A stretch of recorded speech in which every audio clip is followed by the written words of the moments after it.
गुरु भक्ति योग।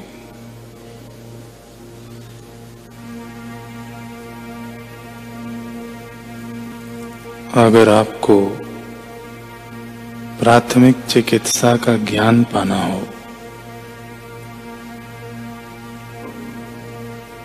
तो केवल उसके विषयों की चर्चा करके पा सकते हैं, किंतु आप अगर एमबीबीएस कहलाना चाहते हैं, फिजिशियन या सर्जन के रूप में काम करना चाहते हैं, तो आपको नियमित रूप से 6 वर्ष का अभ्यास करना चाहिए। इसी प्रकार आप उपासना,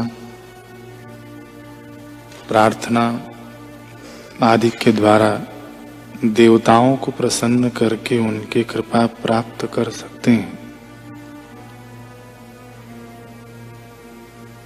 किंतु प्रत्यक्ष आध्यात्मिक साक्षात्कार के लिए आपको 3 चीजें चाहिए: गुरु सेवा, गुरु भक्ति और गुरु कृपा। गुरु को शिष्य का आत्मसमर्पण और गुरु कृपा, ये 2 चीजें आपस में जुड़ी हुई हैं। शरणागति गुरु कृपा को खींच लाती है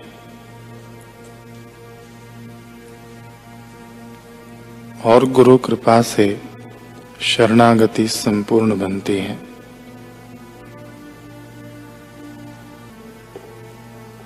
धनुर्दास का प्रसंग हम सुन रहे हैं।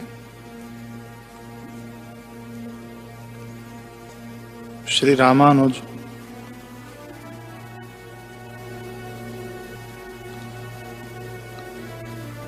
धनुर्दास को दीक्षा दे उसे भगवत भक्ति का रंग लगा दिया। कुछ महीने बीते, ब्राह्मण शिष्यों के अंदर अब भी ईर्ष्या की चिंगारियां भड़क ही रही थी, क्योंकि रोज रोज धनुर्दास की शक्ल इन चिंगारियों को हवा देती रहती। ऐसे ही हालातों में एक बार श्री रामानुज स्वामी जी ने अपने इन ब्राह्मण शिष्यों को पास बुलाया और कहा, ऐ मेरे काबिल शिष्यों, मैं तुमसे एक कार्य करवाना चाहता हूं, क्या तुम करोगे? सभी ने कहा, हां, अवश्य करेंगे। श्री रामानुज स्वामी बोले, मुझे धनुर्दास की पत्नी के गहने चाहिए, कुछ खास प्रयोजन है।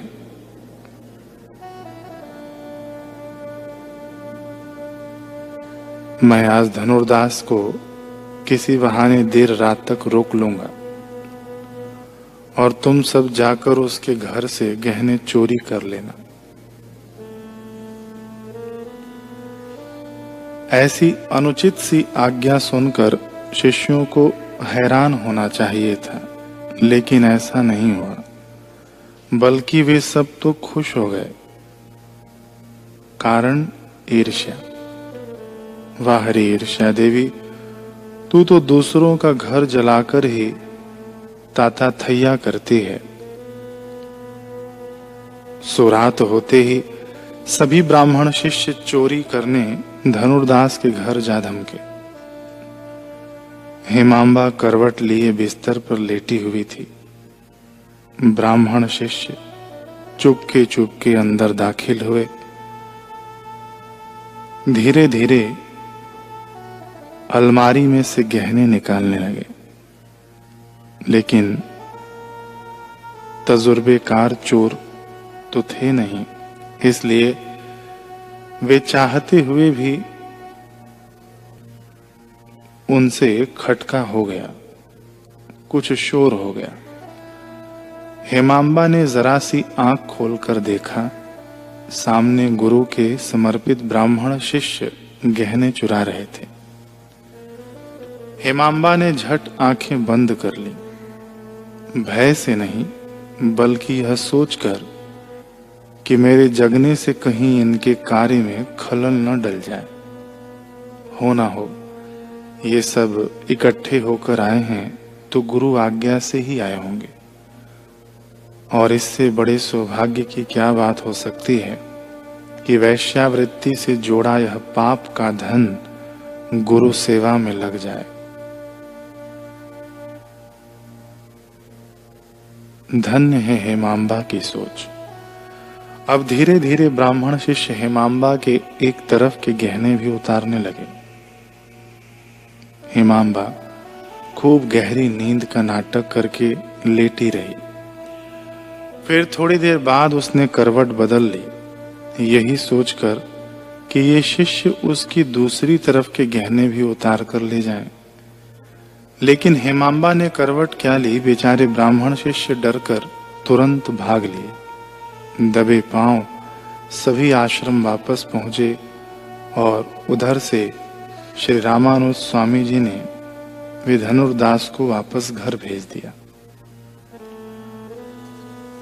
अभी ब्राह्मण शिष्य श्री रामानुज स्वामी जी के आगे गहने रखकर प्रणाम कर ही रहे थे कि उन्होंने फिर आदेश दिया, जल्दी से दोबारा फिर धनुर्दास के घर जाओ। शिष्यों ने आश्चर्य से कहा कि अब किस लिए गुरुदेव?